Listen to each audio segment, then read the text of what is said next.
Beware Romulans bearing gifts.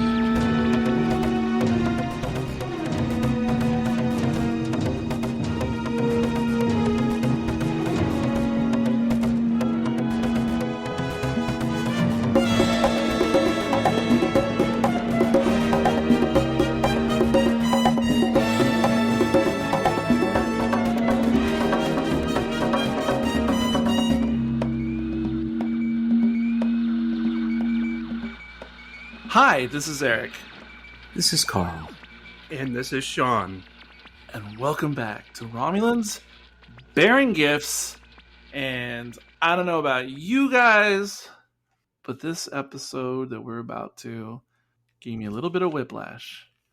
And that is, of course, Under the Cloak of War, episode 8 of season 2. So like I said, we had the episode Charades, Human Spock. Then we had, of course, the Lost in Translation zombie episode. And then, of course, the crazy antics of those old scientists. And now we just go to like the polar opposite of those old scientists with Under the Cloak. And I knew it wasn't going to have the same tone as the previous episode. How could that be? But this episode goes dark. Goes real dark. Yeah. And it started getting dark really fast. And I got really focused in my chair. Almost like I was watching like Oppenheimer or Schindler's List or something. And I was like, this is heavy. What the hell is going on? I'm being honest. Yeah, this is a rough one. This was a rough one. Oh, okay. All right. All right, so I was kind of like okay with this. Okay. No, This is wait. the Valley Girl edition. No idea what that's supposed to mean. That was Let me explain. Do you know how many times there's like an ambassador or somebody that comes on the ship, then they all got to kiss his ass, and you know usually it's a guy with a questionable past, or in this case a questionable race because they're at war with the Klingons. I swear they did this in the Next Generation as well. Just can't remember what race of aliens it was. But we never get to see a major crew member of the Enterprise kill this person at the end of the show. Okay. Which is when I was like, what the fuck? What just happened? Wait a minute. Did that just happen? I don't know what happened. And as far as I'm concerned, I was kind of disgusted that, okay, Captain Pike, once again, he's just going to be like, well, yeah, I may have just said something and you're totally okay now. And I can't remember what it was. I'm so sorry. But he did put a big, huge Band-Aid over the problem by just being Mr. Nice Guy. And not only is he Mr. Nice Guy in this, he's also Mr. Nice Guy bad cop that you fucking can't trust because he's not going to turn in any of his buddies for being corrupt. Okay? That bothered me. I had an issue with that. And I know that they leave it Ambiguous. I was going to say equivocal because that's I've got a pencil in my hand right now and I feel like I need to say smart things about who kills who. I know they leave it like that, but I'm basing on everybody else's reactions was that it almost been self-defense, so it was okay. It was no problem. Yet we're shown throughout the episode up until then that the Doctor clearly has some true mental and physical problems. He has PTSD. That's basically what he is. He has a major PTSD to the fact that it's giving him palpitations. Yeah. So, but it kind of pissed me off at the end. And I don't know how to feel about that. I feel like it's kind of on purpose, and I feel like they did it like that so people like us would talk about it and maybe get angry about it. I don't know. All right, that's all I can say. Okay. I definitely want to talk about. Sorry. I just have one tiny shout out though. Also, it was nice to see Clint Howard, star, star and titular character of the Ice Cream Man. I think this is his 5th appearance in Star Trek. Oh shit! I thought Easily. Okay. Easily. Yeah, or 5th series. Maybe I should say. Yeah. That's why I was going with the easily. I think he's probably been in every series of Star Trek. Except, do you remember him being in Next Gen? I don't remember him being in Next Gen. No, I don't think so. But he has been in pretty much every series of Star Trek there has been, and he started just a child. So the tip of the hat to him is significant. It's a big deal to see him. I love seeing him. I just wish there was a little bit more of him in the episode. Yeah. No, I agree. He was in TOS as like a kid. Oh yes. Oh yeah, famously. Yes. I feel like we've talked about this before. Not doing a Star Trek podcast, Sean, but doing something else. It's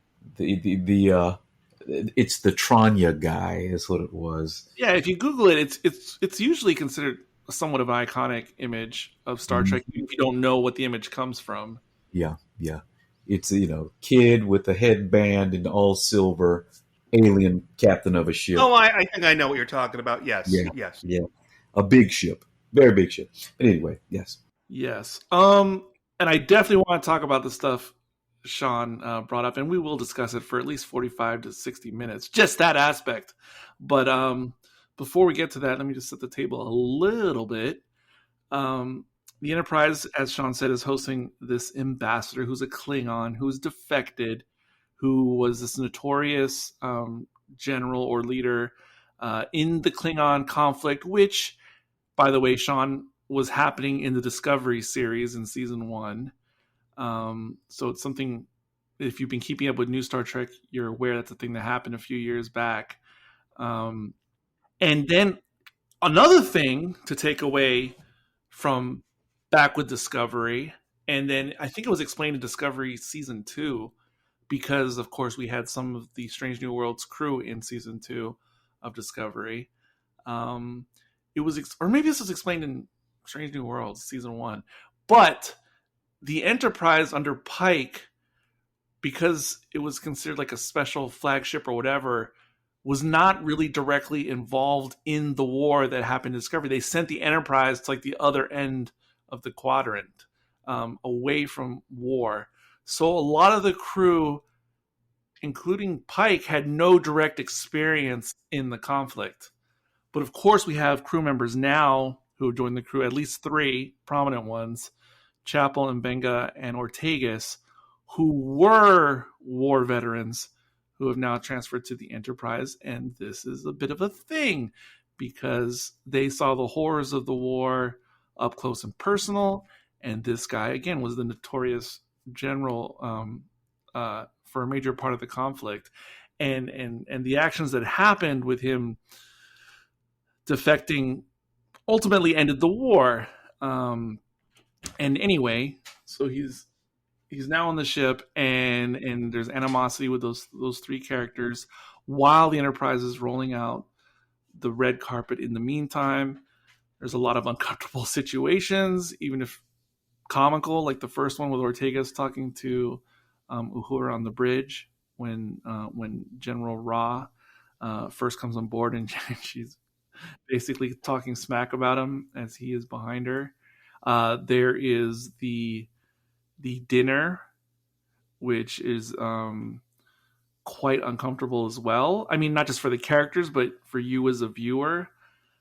And of course, there are flashbacks throughout the episode that show like Chapel first arriving at her post near the front, where they have basically the Starfleet equivalent of like a MASH unit, like from the series MASH, like a tent city, where they're treating the wounded behind enemy lines. Not behind, but I guess in front. But anyway, but we see like the show MASH, we see our 2 characters like dealing with all these horrific injuries and all the like MacGyver like techniques that are employed. So yeah, I mean, that's setting the table. A lot of interesting things, a lot of interesting details, especially if you've been watching the show since season 1, because we see, of course, Mbenga employ his transporter buffer technique, which was used in season 1. I'm dancing a little bit around some details from season 1 because I don't want to spoil everything for Sean if he does at some point go back, because he's already heard other spoilers in other episodes we've covered. No, you can go ahead. It's okay. I know he won't remember anyway. But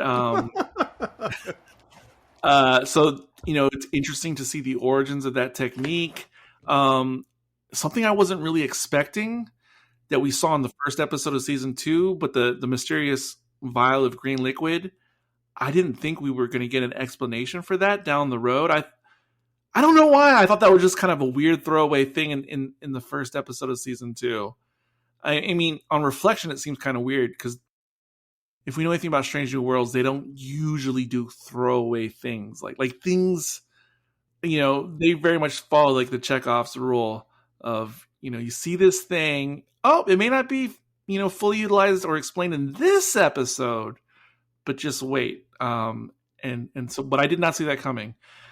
And we learn about it. We learn what it's called, Protocol 12. We learn more about Mbenga's past and how apparently he was an elite trained killer and actually one of the best at doing that in Starfleet. There's an Andorian who's trying to sort of re-recruit him. It's not said in the episode, but because of the color of his uniform, the Andorian, a lot of fans have surmised that he's probably Section 31, implying that Mbenga was at one point in Section 31. There's a lot going on. There's a lot going on here.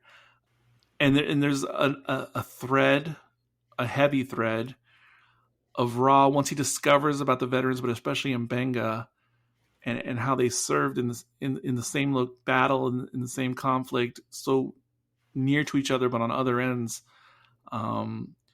Ra, being this ambassador for peace, is really trying to win over Mbenga throughout the episode. Like, if he can somehow convince him, like if he can garner his support, then somehow that can help himself atone for some of his past and move on with his role in the future. Yeah. That's most of what I got until we get to the big potatoes. With the modern budget, they did a great job of taking us back through the history of both Mbenga and Chapel to see them in, like you said, exactly what I was thinking, MASH, to see them in the MASH-like battleground, to see the urgency and the realistic, challenges that they had to deal with, really grounded us as viewers in terms of what it was that they had been through.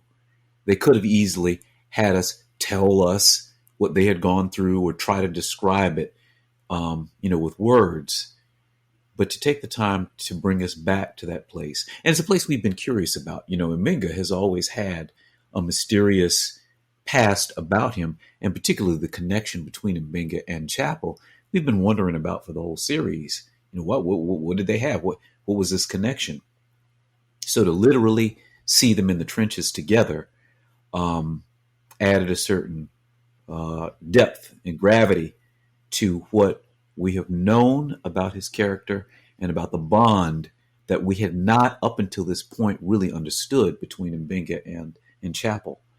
So right away, they create a very powerful environment and a foundation to begin this story that, they've kind of hinted at all along. The portrayal of, the Klingon ambassador, that was interesting because I never entirely bought him as being, the peaceful ambassador. I don't know if that was the trick of the character. I don't know if that was the ambiguity that they intended, but something about the way that he kept coming, not just at Mbenga, but messing with the other crew members.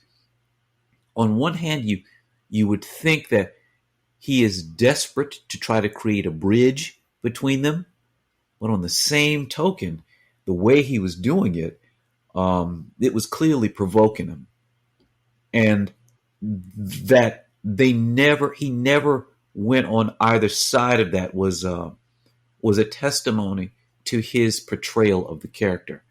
I don't know what he was supposed to be doing with that, because he's always touching him, he's always poking at him, he's always saying things that with these already sensitive characters, he just keeps going there. And again, you're wondering, why is he going there in a place that is clearly a sensitive spot for all of them? So, very interesting portrayal of the Klingon ambassador here. It just ratcheted up the tension between the crew members that we know and love, and Ra, this Klingon ambassador that is of dubious intent. You can feel pressure early on in this episode. You can just feel the tension, and it just kept getting bigger and bigger throughout the episode. It was very well done, and it was emotionally rough. You felt tired when this episode was over. Like, woo! They really took us through some things. Historically, particularly with series like Next Generation, they would set up a moral scenario like this, and they would create a situation where there was some kind of a problem or some kind of an issue between the characters, and then they would tie it up with a safe bow, or they would leave the answer to the imagination of the audience, and that would have been consistent with other Star Trek episodes that we've seen. Mm-hmm. But that is not what they did this time. That is not what they did this time. And that made this episode very, very different from many of the other Star Trek episodes. Similar, like Sean was saying, we've seen shady ambassadors before. We've seen the crew having to kiss the butt of these ambassadors. We've seen that before. Never seen them shank them before. That's new. That is new. And how everybody feels about that is going to be a powerful reflection of what this episode was able to try. So this is a big one. This is a big one. I mean, there are many things they touched on. PTSD, the variable morality of war, redemption, forgiveness, all of that came together in this, and justice all came together in this one episode in a way that is very real. So, yeah, this was a long way from a cartoon. This one was a big old jump from the last episode. Very powerful what they were able to do here. Mm-hmm. Wow. Okay. So, Eric? Forgive me, I have to edge just a little bit longer because I definitely have a lot to unpack about the events at the end that both Sean and Carl have alluded to. I just have a little bit more housekeeping to get to before we get to that stuff. Carl brought this up 2 episodes ago about how we just had charades that episode and how Chapel and Spock finally did the thing and everything. And then immediately the next episode, they're already kind of beginning to flag through the chess game, et cetera, whatever.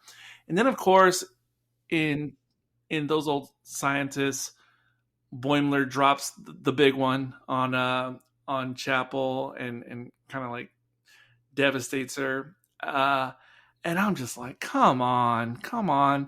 because I think I said this way back when we recorded our episode on charades. Like, I want to enjoy this moment for a bit, and they didn't give us anything with enjoying that moment, not for 1 second, with Chapel and Spock, and it continues to unravel with this episode because, of course, Chapel's dealing with her side of the PTSD, and even though Spock's a Vulcan, he's obviously very aware of what something troubling her and wanting to be there, and wanting to be that guy, that supportive guy, and she's just not having any of it. And I totally understand it, of course, in the context of the episode. I just don't know why they're torturing me like this with my shipping experience. It's tough. It's really tough. Why, guys? Why? So yeah, just want to get that out. Okay, now to continue setting the table. So the reason why, or part of the reason why Ra, became this ambassador for peace, part of his backstory is that during that battle, the one that Chapel and Mbenga are in, at a certain point, he kills like his top 3 commanders himself, and then like flees, and that essentially ends the war, and then he defects. So he's known as the Butcher of Jagal. The Butcher of Jagal. He has this notorious reputation, which of course that's what she was talking about on the bridge in the beginning. And let me tell you, so yes, I was in the frame of mind, as has been previously discussed, oh, this reminds me of so many Star Trek episodes before it. And I was convinced for most of the runtime that eventually the ambassador would come up with this thing, or something would happen that would show his sincerity and would convince Mbenga to move on and leave that behind, because he would see a new point of view or something. And I thought that's the way it was going to go. And I was waiting for that moment. Like there was going to be some sort of minor disaster, and they were stuck in the lift, and one had to save the other's life at the split second. And could have been that. Carl alluded to that. Yeah, that there was they didn't tie it up like that. Yeah. So when it didn't go that way, I was as surprised. Talk about subverting expectations.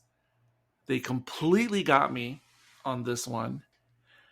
Not only that, the other big thing I did not see coming was when Mbenga explains how or why he knows Ra is lying about his story. Because remember, back at the dinner, he asked him, I think it was the dinner, or maybe it was when they were sparring, but he asked him who was the most difficult of the commanders to subdue. And Ra, said, oh, so-and-so. And then near the end, where Mbenga says, this is how I knew, because he wasn't the most difficult. So-and-so was the most difficult. And then, boom, the light bulb goes off. How could Mbenga possibly know that? But it's because Mbenga is the actual Butcher of Jagal. Oh my gosh. Again, complete utter shock on my part. And now, it's such an uncomfortable scene, the sickbay scene. I mean, for different reasons, it's uncomfortable. The big sickbay scene, because there's still Ra who's trying to say, like, Mbenga, we can do this. Just sort of join me in my cause.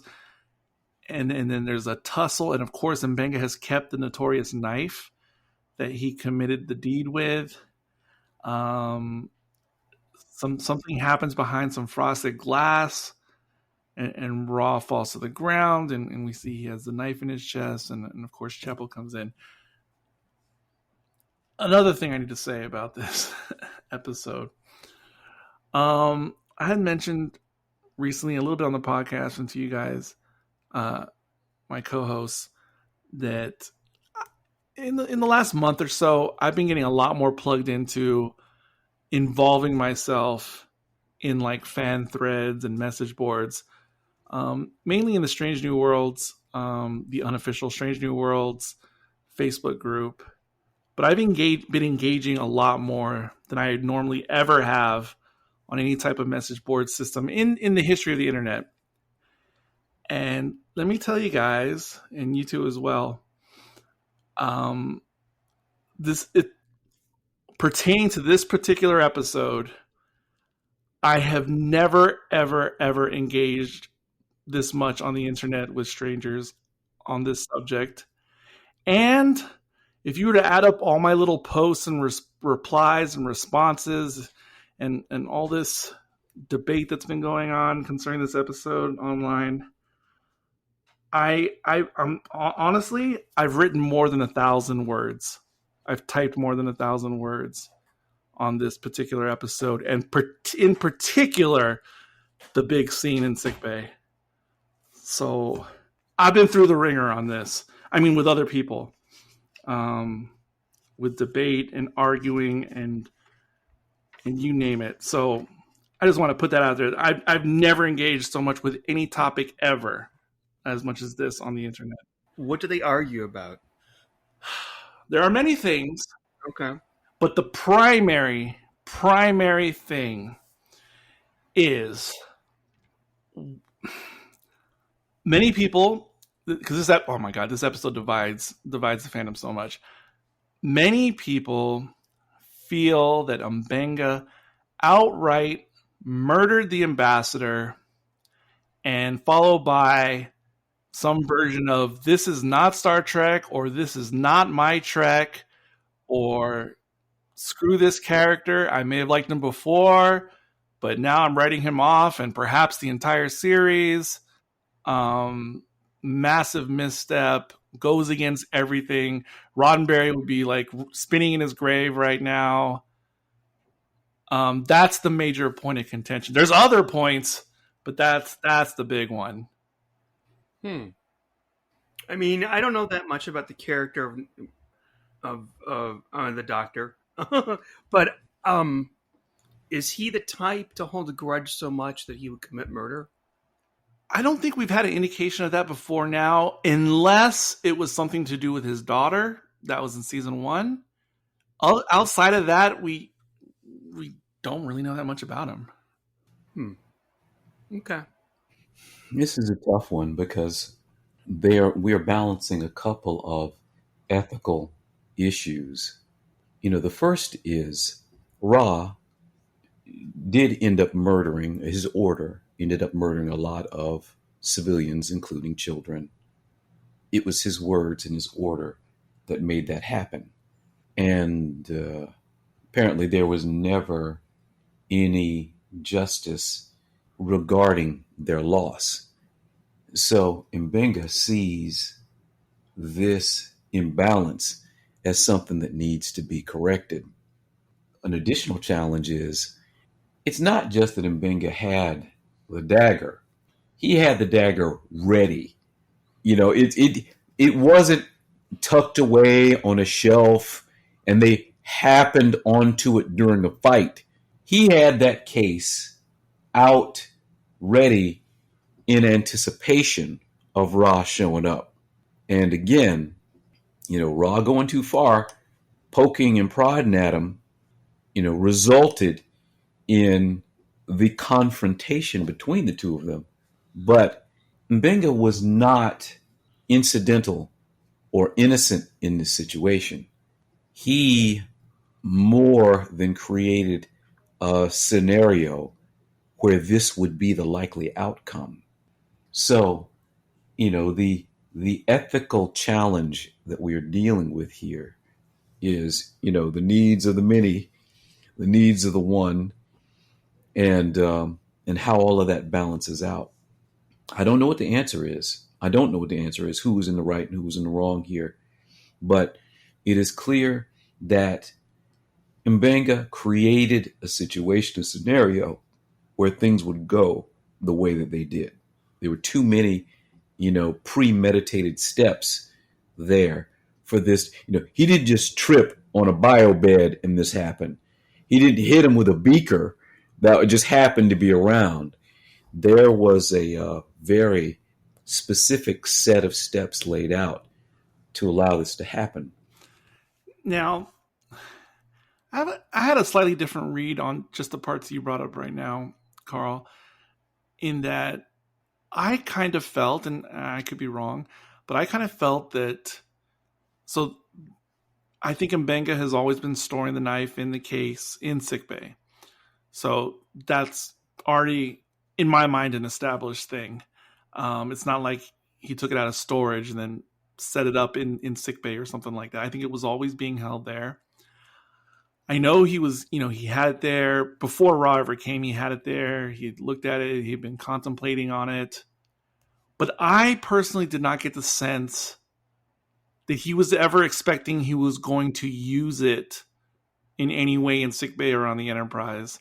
I didn't get a sense that he expected, like this was a setup, like Ra's going to come rolling in here and I'm going to be ready just in case. I did not get that sense at all. Because if that was his plan, it seems like incredible to me. Like, how would he even know that? I know Ra has been coming at him a lot everywhere, but it seemed weird that like he would expect, okay, this is going to be the place if this is going to happen. I didn't sense any of that. But besides that, so again, another interesting thing I got from my involvement on the discussion board is as we're having these fiery debates, me and other people, and on both sides of the argument of murder or not murder, one thing I found, and you find this all the time if you debate anything on the internet, whatever side it is, people like throw around like misremembered details. Like they argue points, but they use things. Well, then this happened in the episode, but it never happened in the episode. And what I'm getting to is it amazes me, and I know this is, we've all heard of this before in psychology, but also in criminal justice based discussions. It's amazing to me how we all watch the same episode in our own time, and on this particular scene, so many people remembered it differently when it came down to the details. There was people, like so many people in these debates online would like, well, then this happened and he picked up the knife and then he was like threatening him. Or, I mean, I'm just making that up, but people will just say things that whole cloth never happened on screen. And I had to keep pointing things out like over and over again. And it wasn't those just, defending Ra, but you mean those defending Mbenga too. Like it was a weird like social experiment to me, how nobody or most people didn't really remember how it actually played out on screen. That's a big thing. And it got to the point where I literally made a transcript blow by blow, play by play, including time codes of every significant thing that happened during the key part of that scene. And I was telling people, oh my God, this is turning into the Zapruder film, because I am looking at every possible little thing, including sound effects, because there are some interesting sound effects during that scene. And it was absolutely nuts. And I wish I had the transcript. Unfortunately, I'm on a different machine, so I don't have it saved on this machine, because I was almost going to read the transcript of every second by second thing that happens. Because here's some more details people aren't sure about. When did Chapel into the room? Some people think she came after he fell, or was it before he fell? People aren't sure, what side of the glass, the frosted glass? People think she entered the room and she's on the other side of the frosted glass. People think that that was a point of view shot of Chapel. It's not. But all this stuff. And then people were like, I saw Mbenga plunge the dagger into his chest. And I'm like, where did you see that? I mean, where did you actually see that? I know it's very implied circumstantially, but you didn't see it. Another weird thing is at the moment of supposed impact or assumed alleged impact of the weapon, what's really weird to me is that the sound effect sounds like a hypo spray, and then he falls down. I'm not saying that's what it is, but it weirdly sounds just like a hypo spray, and it doesn't sound like how I'd imagine the sound of a dagger going into flesh would sound. And then, again, people's like, oh, Chapel saw the whole thing. She saw none of it. She only saw the last second. So when she gives her testimony or whatever you want to call it later to Pike and Lon, she's lying. No, she's not lying. And I'm like, well, even if she's speaking mistruth, does she really know she's lying? There is a lot of gray. Did you guys notice any of this stuff? The sequence events seem pretty straightforward to me. I would love to hear your version just off the cuff. Obviously, you didn't prepare for this. I just like to hear and I would like to listen because, again, I've been over it. I've literally watched the scene 30 to 50 times, just that one little scene. So I even though I don't have my transcript, I kind of know it pretty well at this point. Tell me what happens, right, the key moment. All right, well, the thing that what we see, at least what I remember, is Mbenga is fondling the case before Ra comes in. Okay. So Mbenga has the case with the knife on it, and he's playing around with it in the in the med deck before Ra comes in there, and then Ra comes in and starts to talk to him, and he reveals to Ra that he was indeed the actual butcher. Now, while all this is going on, Mbenga's getting closer to the dagger, but, they're having this discussion going back and forth as he's revealing the history of what happened to him. And Ra basically goes, you caught me. But look, this is for the greater good. We're trying to bring on some peace here. If we can let it go, I know you feel like a murderer, but this can be an opportunity that heals you. Is for the greater good. Let's try to make this happen. And of course, like I said, Ra's always going too far. He put his hands on Mbenga, and that's when the scuffle starts. Now, beyond that, it's behind the glass. We don't know quite. All I know is Ra put his hands on Mbenga. Mbenga's standing in front of a knife. And then there's the frosted glass. And then there's the tussle that goes on. And Chapel comes in. And I'm trying to remember the details because I cannot quite remember exactly when Chapel, enters the room. I believe he falls first, and then Chapel comes in. She comes in before he falls. I just sure? saw it. About 2 seconds before he falls. Oh, you're watching it, Sean? Dang it! I was going to ask you the same question without you being fresh, but that's okay. And if you wanted to be really conspiratorial about it, you'll notice the next shot is Ra with the dagger in his chest. We have a close-up of it. Camera trucks up, and we see a low shot of Chapel and Mbunga staring at the body. So who was it that clapped? Maybe Eric's theory, that it sounded like the aerosol can was right, and that's all the doctor was doing to him was spraying him unconscious, and then she came in and grabbed the knife and stabbed him. That's a fun theory, and I'm going to tell you right now, I don't think it's true, and I don't think we'll never know the truth. I think that's how it's meant to be. Maybe we will, but I'd be curious to know what the writer or writers thought. If they, I'll tell you some of that in a little bit.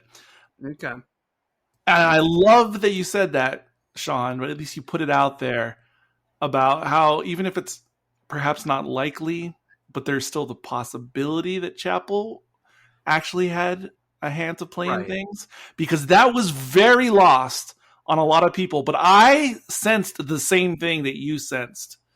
And another thing that makes it difficult by design, that a lot of people didn't catch on, is that, and Carl said it, but I'm not sure if that's how, because Carl said that he put his hands on Mbenga and then we go to Frosted Glass.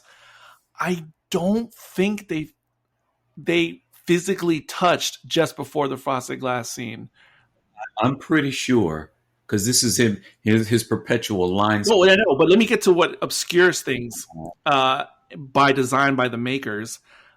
And also, so Mbenga, yes, he has the case open, the knife is there just before the moment in question. And then Mbenga turns away from the knife and then, is kind of facing Ra. But here's the part that really screws this up. There's a cut, but it's not just an edit cut. It's more of a break. There is lost time that we are not seeing. But the way it's spliced, it makes it seem like one event follows right after the other. Yes. But if you pay attention, it's definitely not, though. No, this is what I was trying to say. There's something, you are correct in that there's lost time, because from the impact, the stab and fall behind the Frosted Glass to when Chapel comes in, there is some strong ambiguity about the time. Oh, that's not the time. That's not the moment I was referring to. Okay. And actually, Chapel absolutely enters the room approximately 5 to 7 seconds before whatever the thing is makes Ra fall. She is absolutely in the room before that point. How do you know that? Because Oh no, you just watch it because you see her enter. She's literally right behind Mbenga before they have the ultimate struggle. Their last hand to hand behind the Frosted Glass. No, I guarantee you. No, yeah, I just saw it. That's not right, Eric. I'm telling you, that's not quite how it happened. No. Frosted Glass happened already. The initial Frosted Glass scene happened, but then we get a scene again where Chapel enters, and then it goes back to Frosted Glass, and then the thing happens. Yes, okay. Exactly. All right, look, all I'm saying is, from what I see and from what I remember, he is on the ground before Chapel comes in. No, incorrect. 100% incorrect. No, definitely not. I just saw it a few minutes ago myself because I was paying really close attention based on the conversation. This is why I wish I had my transcript, because it literally goes blow by blow of every possible action we see for that 25 seconds. Look, I'm going to rewatch it because I'm telling you. No, go ahead. There's something I'm pretty sure that he is on the ground before Chapel comes in. Well, wait a minute. Before Chapel comes in and sees them through the glass, or before Chapel? When I say comes in, I mean independent of the glass, in the vicinity of Mbenga, with direct eye contact of what's going on. He falls before that. He falls down before that, yes. That's what I'm saying. That is what I'm saying. No, incorrect. Okay. But he does see him fall through the Frosted Glass. No, also incorrect. Now that is the next question. She is on the same side of the Frosted Glass the entire time she's in the room. She is not on the wrong side of the glass. Just because we see through the Frosted Glass the stab, the stab motion, I do not believe that Chapel is sharing that point of view. Correct. And is there at that time. So now I have it. Here's my little transcript of every key moment that happens in this scene in question. And I kind of love that this is happening on the podcast, because this exactly reflects what was happening online. So at 44:04 timestamp is where this starts, is where we see the last time we see the knife sitting in the open case. And then Mbenga sort of like turns away from it. And the next thing we see at 44:07 is the first time we see the altercation behind the Frosted Glass. This is the lost time that I'm talking about. If you go back and watch this part, you will see, and you can tell by the editing, and it's not an accident that it was edited this way. Like, it wasn't sloppy editing. This was meticulously edited on purpose, that there's lost time from when Mbenga turns away from the knife, and then we see them fighting behind the glass. We don't know if it's 5 seconds, 30 seconds, 2 minutes. We have no idea. All we know is that some time has passed, and it wasn't instantaneously. But it seems like it's instantaneous if you're just sort of just watching the episode like a quote-unquote normal person. It seems instantaneous, but it's not. Okay, at 44:11, now this is some stuff that is interesting as well that I didn't bring up yet on the podcast. So they're behind the glass, going back and forth. And Mbenga says, quote, "Get your hands off." This is while they're behind the glass. Now, Chapel enters the room. She is on the same side of the room of the glass as Mbenga. Mm-hmm. We see that. So now she's there. All right. Look, can I just point out something? You are reading what sequentially happens in the episode, but you said there is missing time. So the fact that you are sequentially reading what is happening does not account for the missing time, which implies it is not sequential. No. The missing time I first spoke of, the way it is cut and edited, you can deliberately see there's loss of time. I agree. That does not happen with these other cuts that I'm referring to. They're like more like standard cuts in real time. All right, look. Here's I stand by the fact that Chapel does not come in until after he's fallen. That's all I said. He falls, then Chapel comes in. Now, I mean, are we in agreement to that, or are you not buying that? No, absolutely You're not buying that? She's already there. We haven't even got to the knife. The collapse yet. Now, okay, so now I'm looking at it. And so let's review the scene. It is going to be between the two frosted glass scenes is the time in question. Yes. Now, I contend that Ra falls before Chapel comes in. That is mine. Here is why I say that. Now, I don't care what is happening sequentially, because we have already established that some sort of a strange time is going on and that missing time occurs. You are assuming that the missing time is occurring sequentially with what we are seeing. Here is my counter to that. The scene where Chapel first comes in, she comes in and we see her turn and see what is going on, right? When we see her turn to see what is coming on and she begins her run towards Ra, Mbenga's shoulder is in the frame. He's standing up, nowhere near Ra, when she walks in, turns, and begins her run. Mbenga's already standing up, implying he's down. And if you follow the scene with Chapel coming in behind Mbenga, she's looking down, she comes in, she's running. Mbenga's standing perfectly still. She comes in, she's running, she runs past Mbenga and is looking down, implying he was down the entire time. No, but that's the second time we see Chapel. She's already in the room. You were talking about glass. And what I am saying is, when you say she's already in the room, that quick little cut is not necessarily dependent upon the frosted glass. It's not that you don't see that she's in the room at that point. You see her walk in the room, turn, and then she starts running towards. No, but that happened. No, she's already there before that, though. You're talking about that quarter of a second when she's wandering into the room. No, she's in the room. There are 2 seconds. There are 2 clips. One when she starts in the room, and then when she breaks out into the run and descends on Ra. There are two of those shots. Now, it's interspersed with the frosted glass, but the stance of Mbenga implies that I don't care what's going on with the frosted glass. From the time that she wanders into the room to the time she turns and sees Ra, don't worry about the frosted glass. You can't use that as the clock for what she is doing. Her time is much more accurate relative to what's going on with the glass because she is standing next to M'Benga, and M'Benga could not have moved in that time. Look at where M'Benga is. So she comes in and she immediately heads toward the fallen Ra. No. Okay, now I have to rewatch it because that is not at all. I don't care No, but what you're describing is not the way it is in the episode. Watch it because I'm telling you, I'm looking at it right now.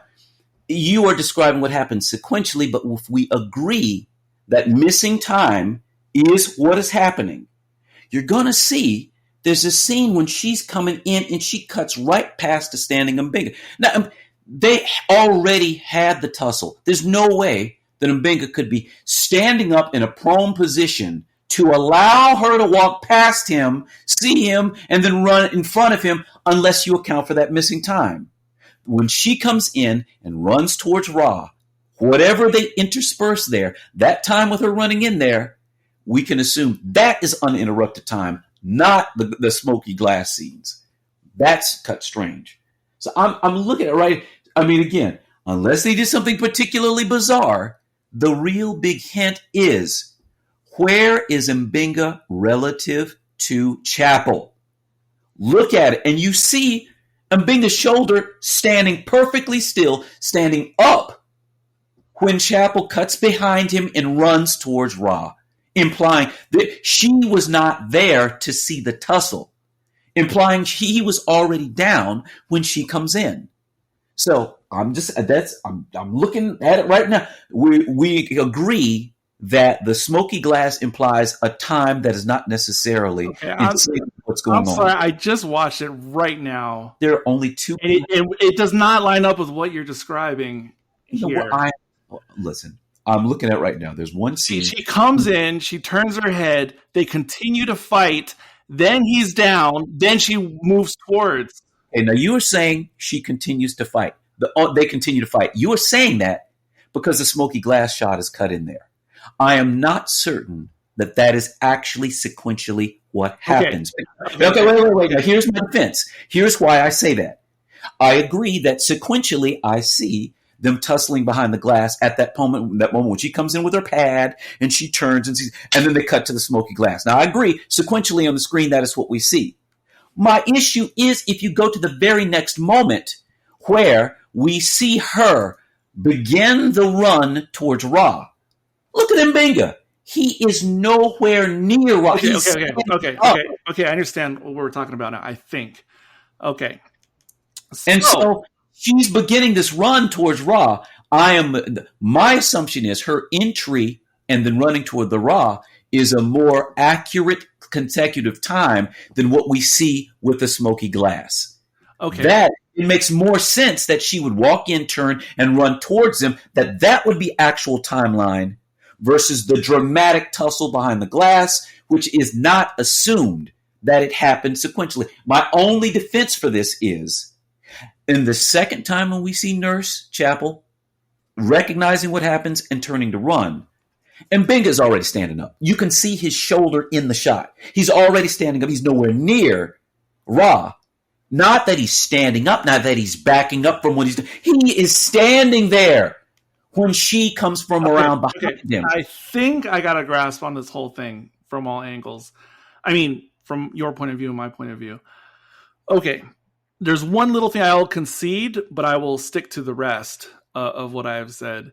And I think there's an in-universe. Most of this is an in-universe conversation. I think there's also partially an out-of-universe explanation for all this. Yep. But let's just stick for in-universe at this time.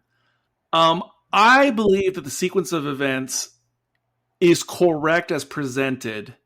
I will concede that there certainly could be a second loss of time, but I would say that loss of time happens after Chapel enters the room, after she's witnessing everything.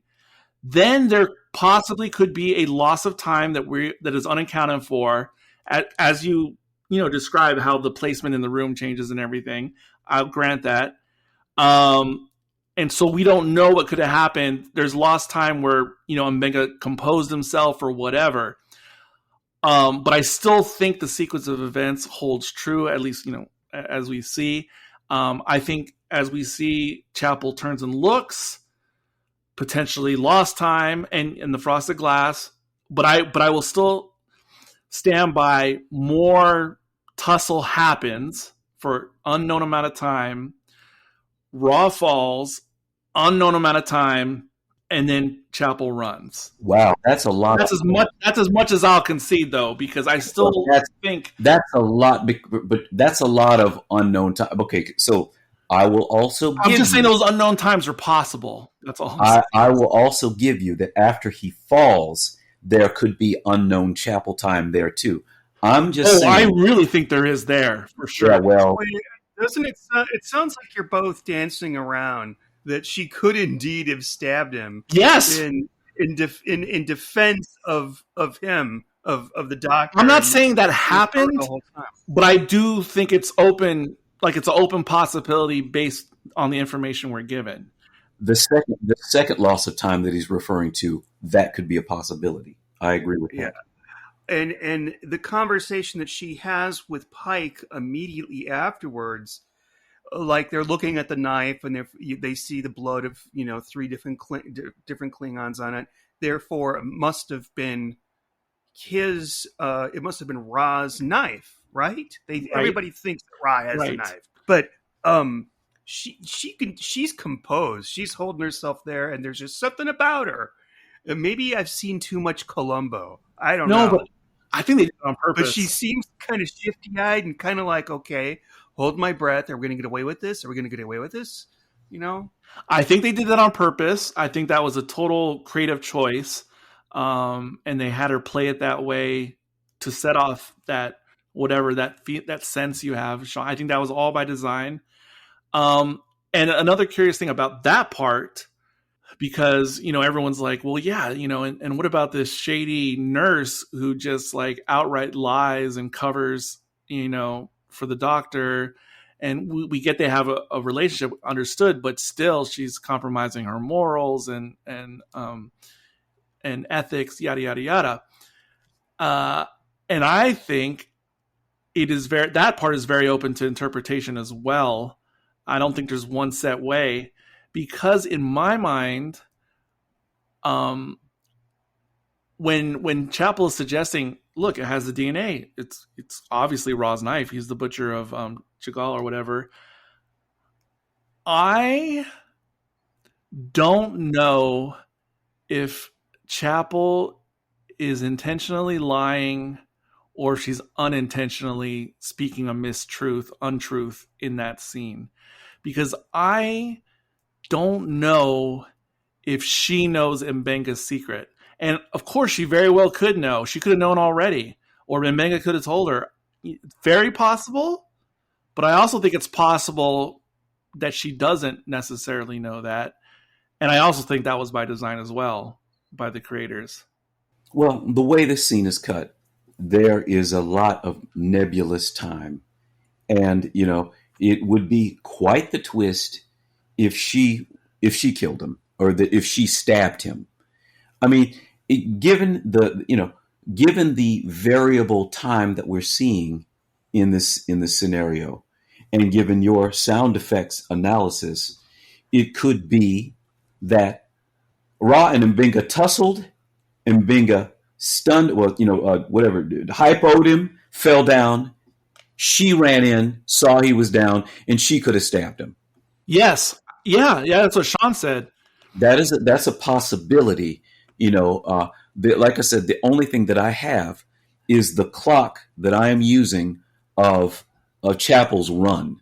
That is the only. I totally understand that too.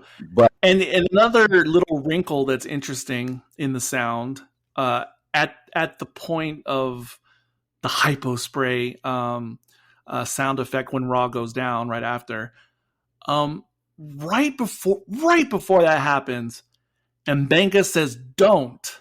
That's it. But why in the heck, if Mbenga had the knife in his hand and he was like thrusting it, why would he say "don't" just before doing that? Or some people have suggested maybe Ra had the knife in his hand at that moment. He's trying to get Mbenga, and somehow Mbenga turns it on him or something. Whatever. Who knows? But why would Mbenga say don't?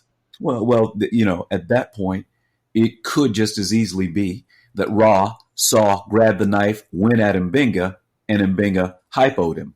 Yes, thank you. Another possibility that I'm very open to. Yeah. But again, all these fights are happening online because everyone saw it their way, and they are not budging on their interpretation. Again, the people who felt that Mbenga was a murderer, because that was the only way it could possibly be, based upon what they saw. And that's where a lot of my fighting was about. And honestly, Sean, it was 12 Angry Men. I really felt like that guy, was it Fonda? The character who's just like putting all the doubt, what about this? And the witness said that, and da-da-da-da-da. I was that guy. It was 12 Angry Men, and it was absolutely nuts online. And it was crazy, and I think I've lost minutes or hours of my lifespan because of it. I don't see anything that definitively answers the question, because I agree with that too. There is too much non-sequential time to account for to make a definitive answer. I mean, again, everything about this, it has this sort of relative moralism going on. There's just different perspectives that are here, and the way that this final scene is cut, I don't believe you can see as it is presented what actually happened. Thank you. And that was ultimately my argument online, is that we don't have all the information to make a definitive, case either way. You may never will. Right. No. Well, I'm sure we will. Oh, hold on. Yeah. I was going to say something about that too. Yeah. I think they're going to revisit this scene. Yes. And in the days of classic Trek, it would be like, oh, we'll never hear about this again. Right. But as I mentioned 2 episodes ago, there was or in this episode as well, there were seeds planted in episode 1, episode 3 of this season that I thought were just whatever, inane details that came back. And it's happened numerous times already in season 2. And I said this at some point on this podcast, but season 2 of Strange New Worlds reminds me a little bit of Doctor Who Series 5, the first one with Matt Smith, where there are these innocuous things that happened in episodes, and people were like, some were like, what is that? And others were like, that was nothing. But then by the time you got to the end of the season or series, it was like, oh shit, that was... It was a thing, yes. Yeah, Stephen Moffat did that on purpose. Oh shit. And I'm starting to get the message now with Strange New Worlds, like, nah. Just because we left this, dangling fruit or whatever, however the idiom goes. Low-hanging fruit. That thing. Don't say dangling fruit. So now, yeah, I think we will learn more to some degree down the road. I'm watching it, and I said I don't know. You know what, Eric, your comment about the hyperspray sound, or whatever you want to call it, that reminds me very much of that. And Carl, I don't know if you watched the show, or at least watched it up to this episode, but The Walking Dead, when at the end of whatever season it was, when Negan kills somebody with his barbed wire encrusted bat. I remember there was some guy on YouTube that was, because he swings the bat, he hits somebody, you don't know who he hits, you hear screaming, and then cut to credits. And this guy, I don't know what the fuck this guy does for a living, but he broke down the sound, and you could hear somebody crying out the victim's name in the background. And based on who that person was, you knew who the victim was. Oh, nice. Did you ever hear that? I never knew that. I remember the scene, and I'm pretty sure Carl saw it too, because I think we were still podcasting on Sci-Fi Party Line at that time, and I did not know that. I don't remember that detail. Of course, if you knew that, then you didn't know then there would be a second victim.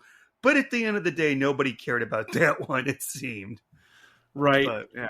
Right. And by the way, yes, the out of universe explanation for all this.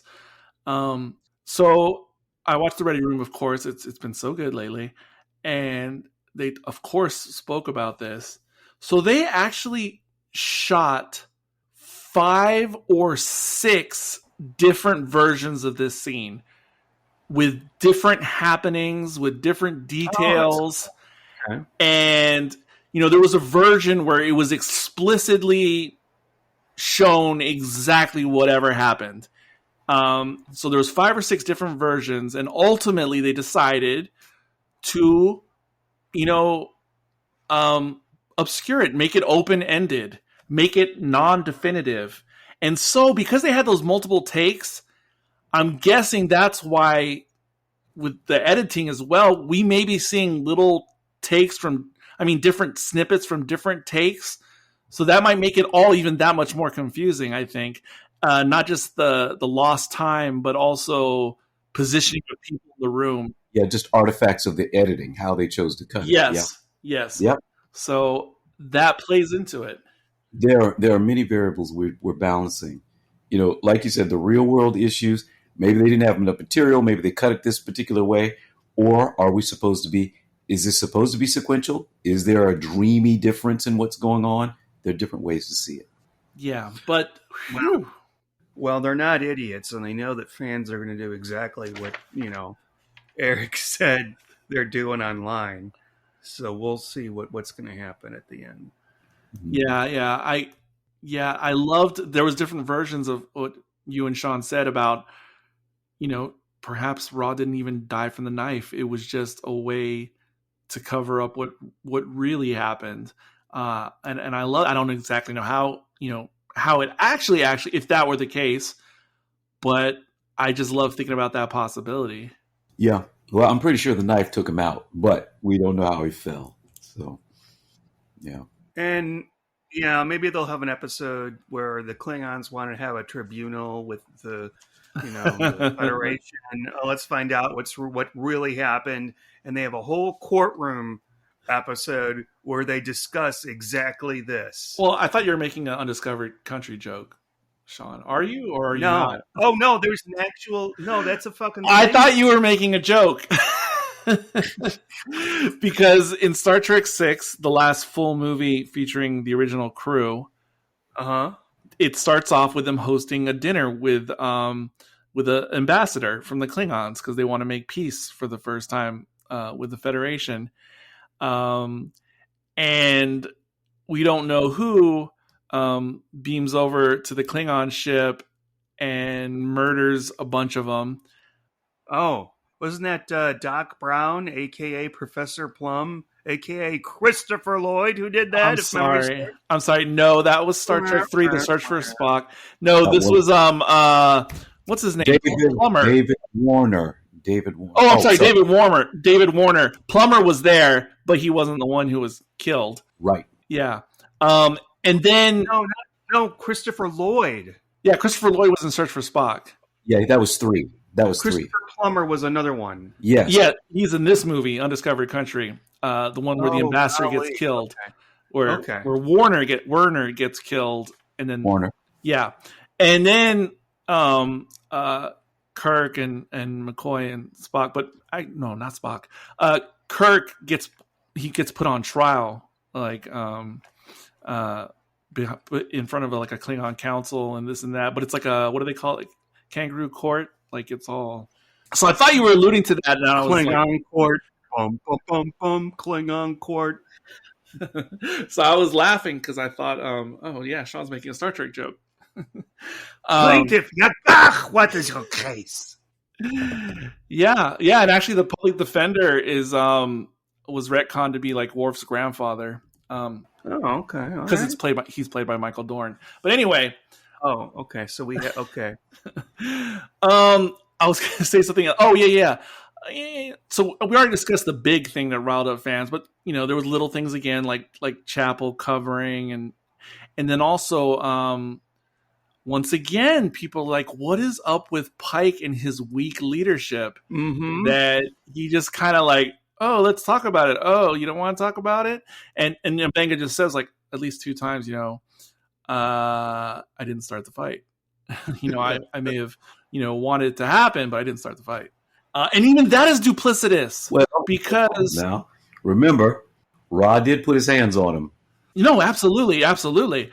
But when Mbenga says, I didn't start the fight, and that's it, full stop, and then repeats it, is Mbenga, does he mean that Ra started it because of the war? Yeah, exactly. Or does he mean in the moment of sickbay, he started it? That's what they leave open. That's exactly. I agree. And I actually love it. I actually do love it. I just hate how there's all these vocal fans who are not at all about nuance. That's the part that makes me crazy. Okay. I just also feel Pike's actions near the end. You're right. Going back to that point, I just feel like, after he talked to the doctor to find out what had happened, he didn't believe him when he was about to go down the hall and write down, it's been 0 days since a workplace accident. It's like, nah, I'll just leave it at 2,114. I don't think his heart was fully in this. I mean, there's morals, there's ethics, and there's laws. And I think that maybe we could say Mogombo committed did something against the law. Chapel did something unethical by covering up for someone who broke the law. And morals and the captain. The captain, by turning a blind eye, is doing something immoral. I don't know. Does that mean anything? Yes, it does. Because a lot of people, those three levels of things, Yes, a lot of people felt strongly about that. And then for more hardcore Star Trek fans, some people bring up, no, it's okay, it's justified, it's been in Trek before. There's the DS9 episode, Pale Moonlight, and then again, the other side be like, no, that doesn't count because that was legitimate on Sisko's part because it was like preemptive. When you say that, it sounds like an angry Muppet in my ear. No, that doesn't count. That's how I picture all of them at their keyboards, as like angry Muppets. Like, oh God, it was, and of course it would get toxic because then people then start accusing you of being right wing because you believe this interpretation of the scene. That's what happened. That's the comment where the guy was, or I don't know if I sent that part to you guys, but he was like telling me I must be a Republican because of the way I interpreted that scene. And I was just like, good Lord, what are we talking about? There are many frames of reference, of moral reference here for what went down. And it's hard to figure out, again, this is part of the morality. And it boils down to the final statement of Mbenga where he says, I didn't start it. The morality that we're trying to measure is it local to the sick bay or is it back out to the war, the scale of the war, where Mbenga is the only one that knows that, this was not was the butcher of the innocent, not the butcher of the folks.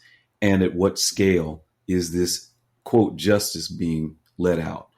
So, the ethical conundrums that were set up here are broad and small, and they're big and they're petty. We've seen Pike regularly bend the laws of Starfleet. I mean, look at his first officer for what he thinks is a greater good, independent of what the local law was. And, seeing that Mbenga and Pike go way back, combined with how he feels about Chapel, he might have just said, look, this is too complicated. I'm giving it to you. I'm putting it on you all. And I can't explore any more of what this is. However, maybe the bio bed has the final word about this episode, because at the end of this, we're supposed to believe that the situation is complete, that it's all finished, and that everything is all handled nice and neat. Just like Mbenga saying, the bio bed has been having trouble, but at the end of this, all of a sudden, the bio bed works now. Everything is fine. Oh, I'm so glad you brought that up. And then as we're pulling back, we see that actually the bio bed is not all right, and that there is there's still a failure there, still a warning there.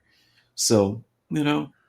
Yes. I'm glad you reminded me, because that is so important.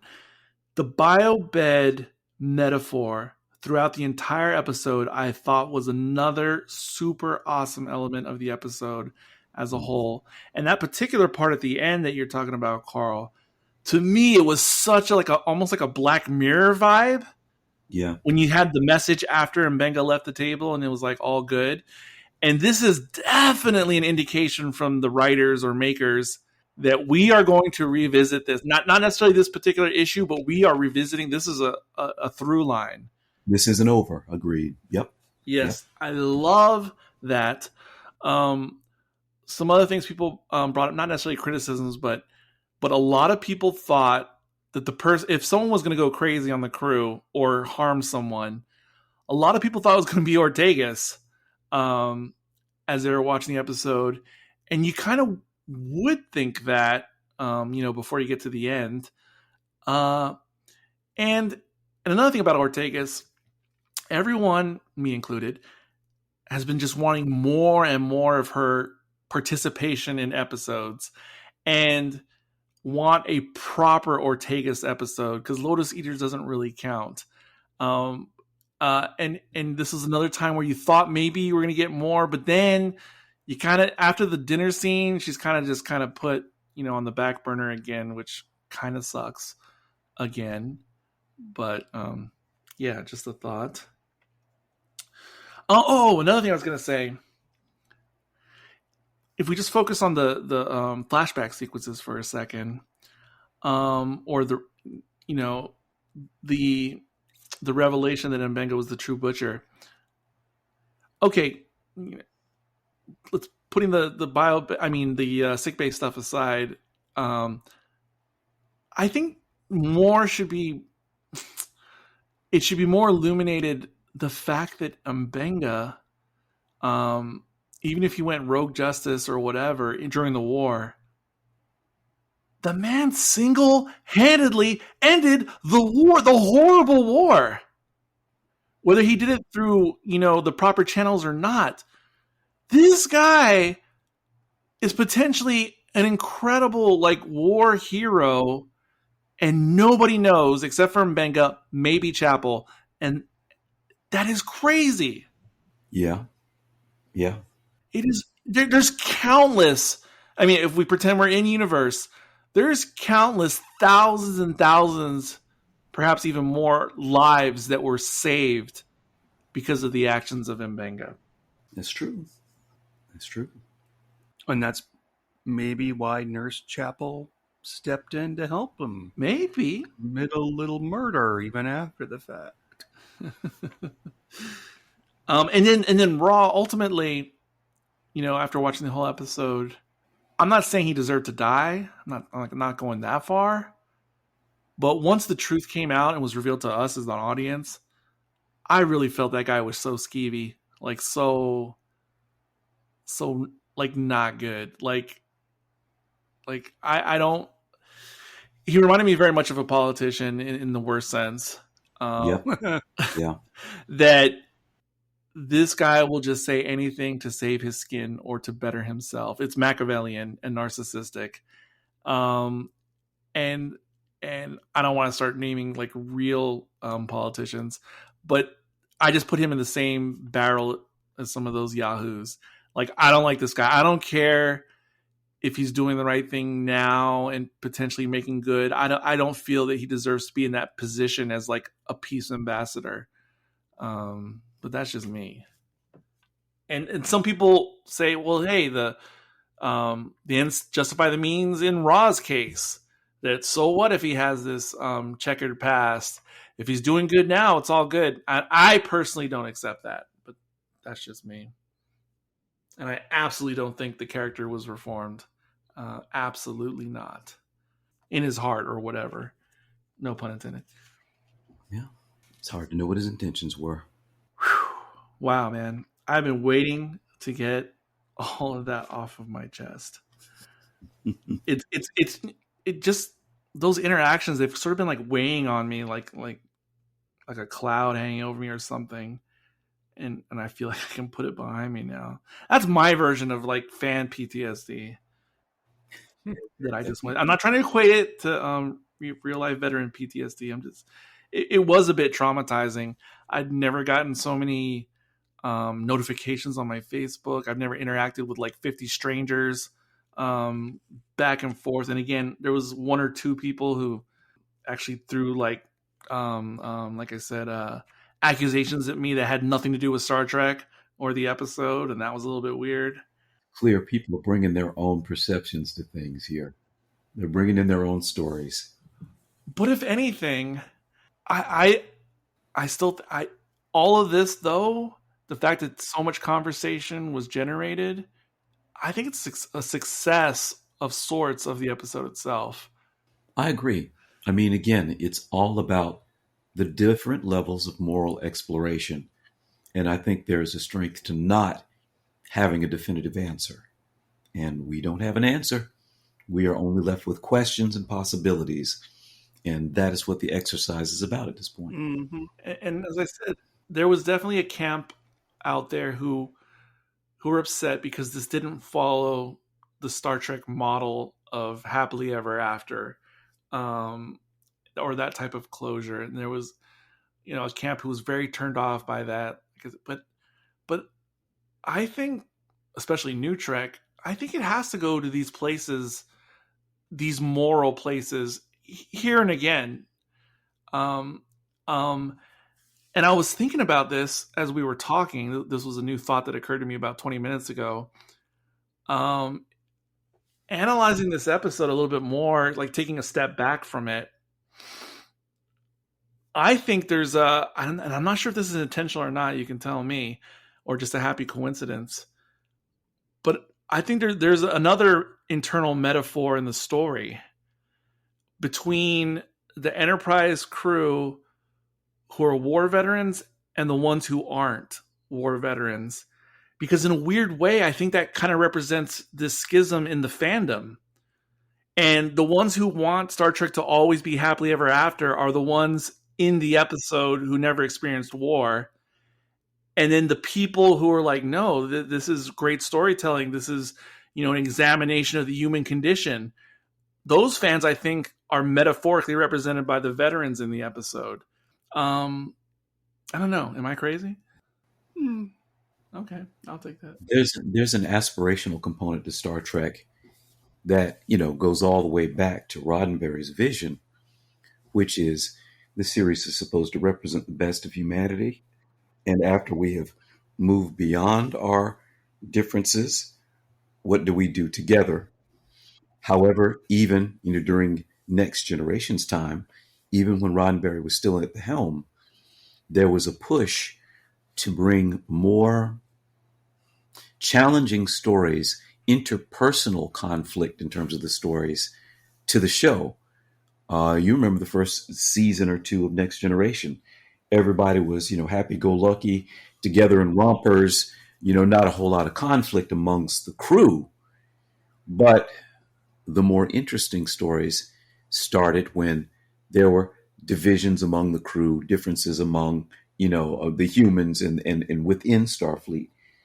There was an initial ideal that Star Trek was supposed to be about the best of humanity and then what we encounter beyond that.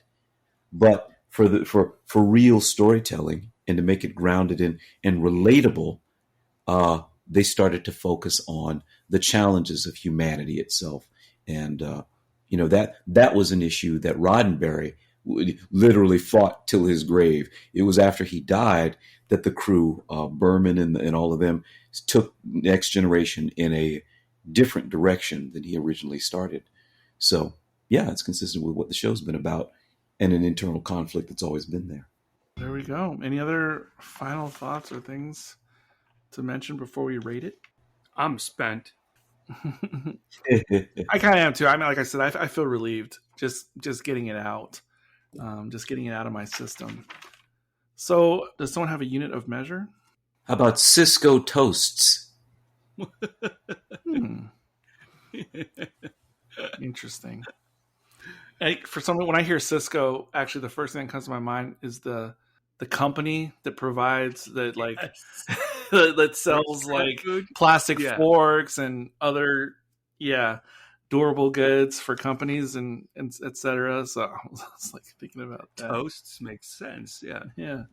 I am, of course, referring to Pale Moonlights. Right, of course.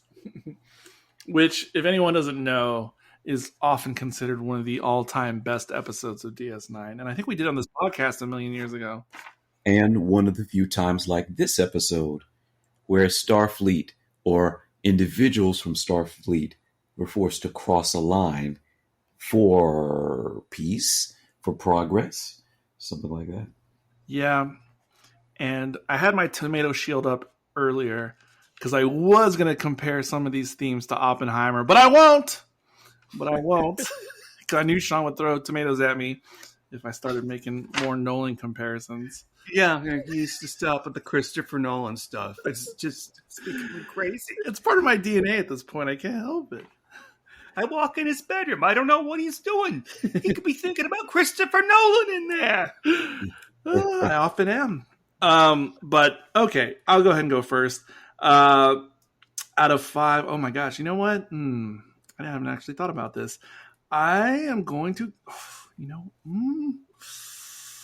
tough. I'm gonna give it a 4.5. Out of 5, and I don't do that very often. And it's not necessarily because it's the greatest episode all around. It's just I like Star Trek literally taking me to places, even if it's metaphoric, taking me to places that Star Trek has rarely or ever been to.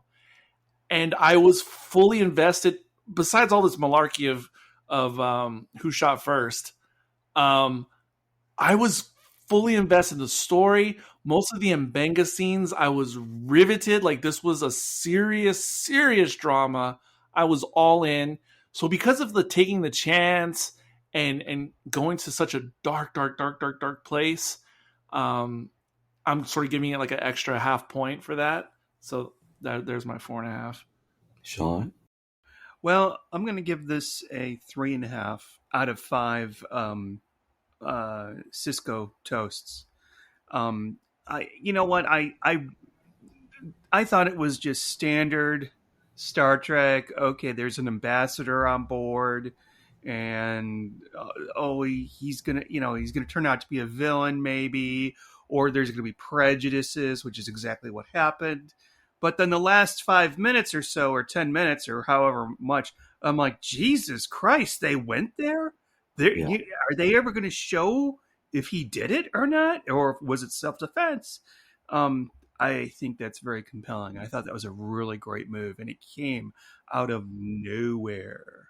But I enjoyed, while we were talking, rewinding it and doing a play-by-play of that scene. And I wonder if Paramount Plus has statistics on how often people rewind and fast forward. I bet you they do. Yeah, I bet they do. Call up my friends at Paramount tomorrow. All right, Carl. Yeah, for me, I'm going to give it a solid 4. Nice. 4 Cisco toasts. I agree. We went to a place that Trek doesn't normally go, and they did it in a very compelling way. So we did not get a definitive answer as of yet, but I think the ambiguity left a lot of room for dialogue and moral exploration. That's a powerful thing. That's something we see a lot of. So, 4. Nice. I like that. Oh, there was 2 little things I wanted to mention before we close it out. One was I was going to say that a lot of those scenes in the MASH tent area, yada, yada, yada. I think Carl's probably seen this. Carl, if you remember, like the opening scene of the very first episode of Firefly. Yes. Mm-hmm. Yep. Yeah, that I was really thinking about that during this episode. And then the other thing I wanted to just mention, speaking of Strange New Worlds, like kind of setting little things up and then addressing them sometimes much later. I think this was starting to address finally what was up with the whole wiping the finger under the eye gesture that we saw in the very first episode of Strange New Worlds. And we've seen again in season 2. Perhaps this is the first episode of season 2, and probably some other places. You know, like I don't know. I don't know if it's the first time Chapel sees Mbenga is when we see it the first time, but then Ortegas did it, I think, in season 2. So I like that. Interesting. Yeah, I don't know what it means yet, but it does imply the connection.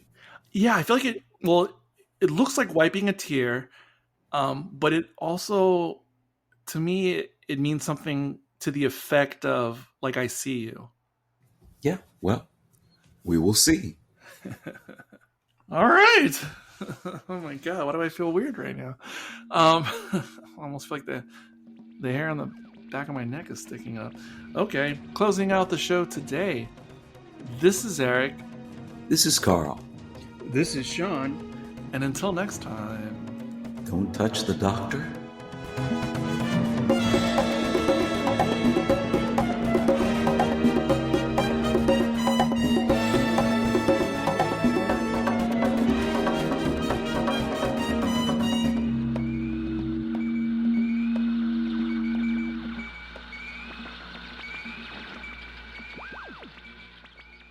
Beware Romulans bearing gifts.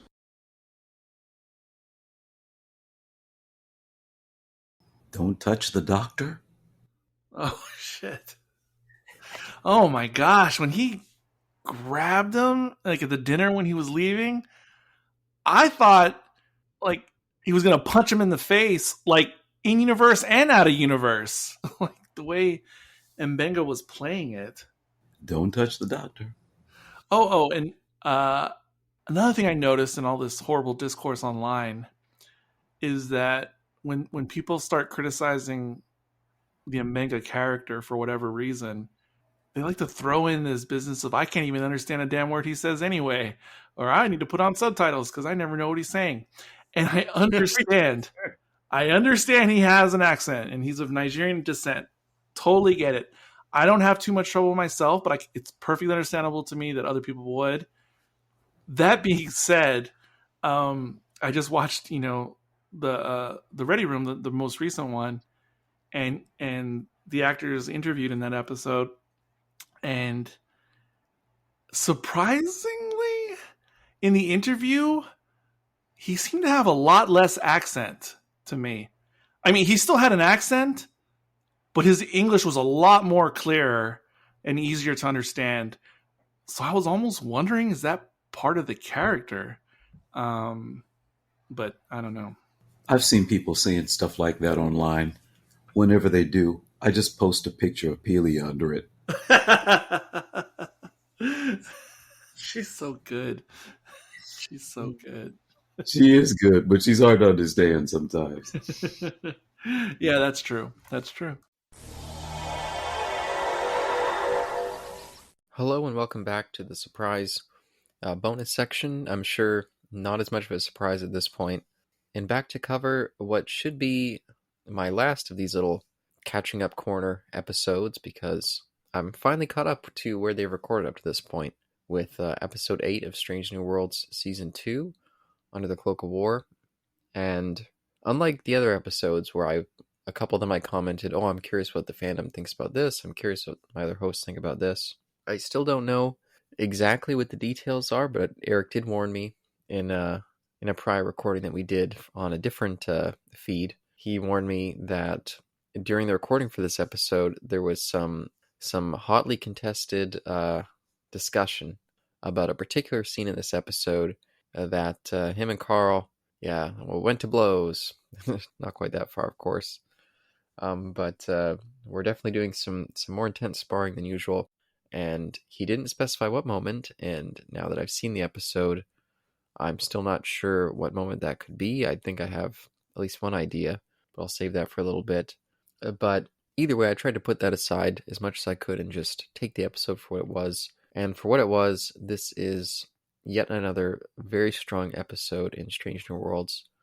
This second season, I think, has been top tier stuff. Almost every episode brings something new to the table, and every episode proves why the Star Trek canon in general, and not the canon in terms of continuity, but just the overall canon of the material that we've been given, what makes up the fabric of Star Trek.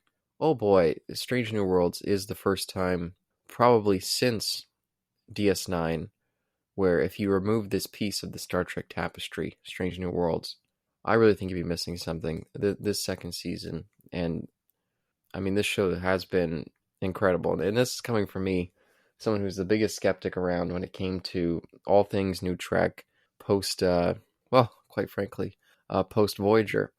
Because even Enterprise, as a youngster, I was highly skeptical of that program. And as I've continued to try to revisit it over the years, I continue to think that detracts from the Star Trek tapestry more than adds. Same with the J.J. Abrams movies, same with, from what I've seen, Discovery and most of Picard. I think Season 3 was good. I don't think Season 3 is so good that if it didn't exist, that we would be missing out and really losing something in terms of Star Trek canon. Same with the TNG movies, of course, for me. But truthfully, Strange New Worlds, yeah, this is an important piece of Star Trek, and I hope will be the complete rejuvenation and maybe the thing to really bring in new fans, I hope, and really see what made Star Trek so great, because this series just continues to prove the value of the ethos of that original program. And this one does go a little bit darker than usual. We have a story of the trials and traumas that war leaves, war for the people who experience it. And having known some veterans myself, a veteran of the Vietnam War was a member of my family, and for him, yeah, I mean, you could feel it. You could feel that it was not just a passing thing that oh, I was a part of this, and that was just one job that I did, that I moved on to another job. No, that sat with him, and that really meant something. And I think this episode does a really good job emphasizing that impact, and in various different ways with M'Benga and Chapel, two different experiences. They lived in the same moments, minus some stuff later with M'Benga, but the two of them were very much shaped by it, and we got some tendrils earlier in the season about this, but I think this episode dives much more deep into it, and the way that they weave in the flashbacks, the way that they make you really see how they're not just remembering those moments, but they're there again in those moments. They're pulled back to that. It's something that's so vivid, such a wound that can never quite heal. It's always existing there. It's always living and breathing in their minds. It's not something that they could never get away from fully. And I think that the impact of that is really well translated. I think both the actors give, once again, standout performances. Jess Bush I already highlighted in one of the previous episode charades, but Babs Olusanmoken, I think that's how you say his name. This is, I think, some of his strongest work so far in Strange New Worlds. The sparring scene with the Klingon ambassador in particular, I think, was a strong standout. But even the early dinner scene, which I love that dinner scene, by the way, I think that there was a great sense of different perspectives and a sense of a boiling under the surface in that dinner there. I think that was a great moment. And the intensity of the battle scenes, I guess not fully battle, but just the medical facilities picking up the wounded from the battles. Those scenes I thought were really intense and really captured a different kind of energy from anything that we've seen so far in Strange New Worlds and most of Star Trek. And yeah, I really appreciated that stuff. And I'll also say I really appreciated seeing Clint Howard, not just from his Star Trek associations, but as a big fan of B-horror films. Clint Howard is a constant presence for those who aren't a fan of that kind of stuff. He's made a whole career just showing up in minor bit roles and in very trashy B-horror films, and I've seen many of those, and yeah, every time I see him, it gives me a little bit of a smile. And especially with his Star Trek connection, it's nice to see him make a return, and I like his character, Buck. I think that was it was kind of an odd, like, I can't imagine him as a Starfleet officer in any other position, but in that role, I think he fits well and reminds me of the kind of people who can do well in those kind of environments, people who are just, in their way, they're just pushing through with a sort of nonchalance, where it's just like, this is just what we have to do, and there's no sense dwelling on anything, and just keep moving forward. I think that was portrayed well by Clint Howard there. But some of the stuff with the Klingon ambassador, I don't know if this was ever explained in Strange New Worlds. Maybe it was and I missed it back in the Broken Circle, or I don't know if this has something to do with Discovery, because I guess they are connected in that way. But what the hell's going on with the Klingons here? I mean, shouldn't this be just, the TOS Klingon look, or should it be more the Discovery look? I really don't know what the hell's going on with that. Again, that's one of the reasons that why bother making prequels? You're gonna have to either deal with this shit, or maybe what they're doing here is just being like, we're not going to deal with it. We're just going to ignore. I mean, maybe that's what they're doing there. But I mean, again, thankfully, this series has now set itself firmly as not a direct tie into TOS. So maybe that just means I should just throw my hands up in the air and just not ask questions about that stuff. And maybe that's what I'll do. But I also thought that this Klingon ambassador, he's a weird Klingon. I don't know. Something about him just did not quite sit right, especially in the end with his final revelation about him having lived this lie and now being faced with the fact that he lived this lie. And he was still like, okay, keep covering up for me and keep moving forward.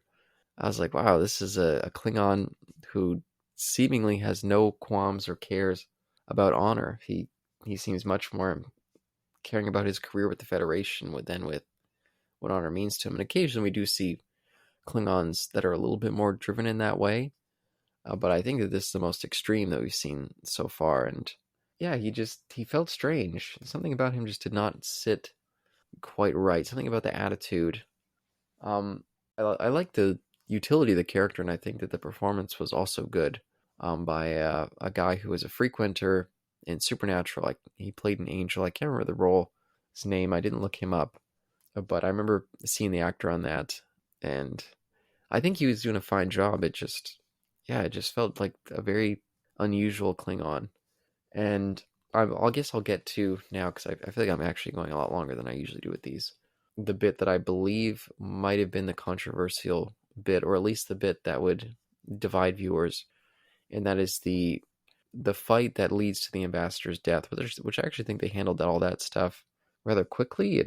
It felt like, for something that would seemingly be a much bigger deal, the episode played it off rather routine and really did not linger on it much, which I think worked well enough. I think it packed the punch that it needed to, but they played the death really quickly and subtly, and I could see people, because of the way that they obscure the moment of the death, I'm assuming that that's what brought the confusion with Eric and Carl and potentially other viewers.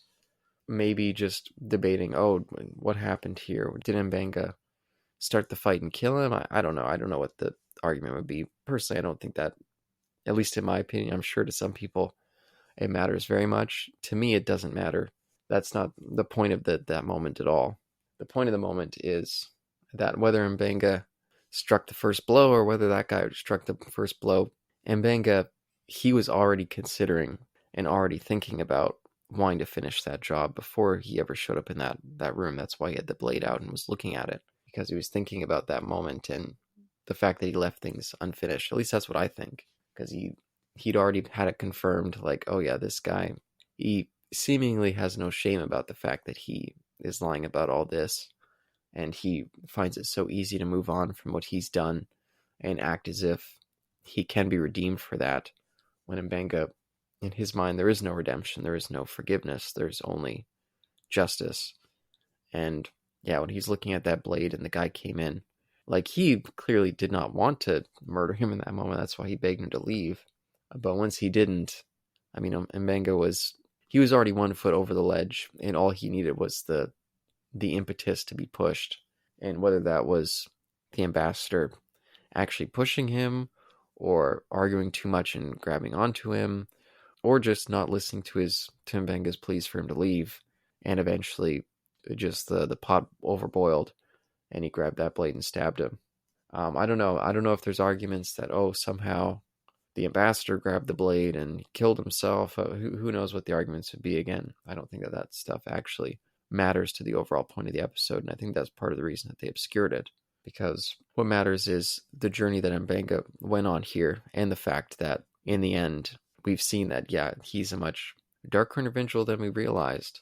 Not just the fact that he had participated in that shadow killing of the generals during the war, using illegal substances banned by the Federation, but also that at the end, now that he's finished this job and killed this guy who had been doing good for the Federation, had been, even though it was based on a lie, trying to better relations and create peace between the Klingons. What mattered to Mbenga was seeing his version of justice dealt and seeing that job finished that he started many years earlier.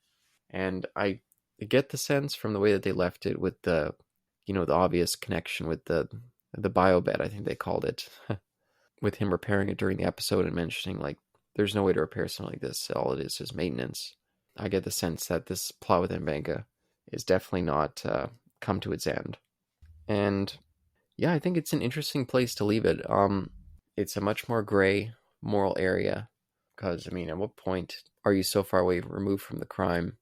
Because, yeah, I mean, the war was over. Whether this guy was served his justice or not, it's a different regime. It's a different path forward for both their governments.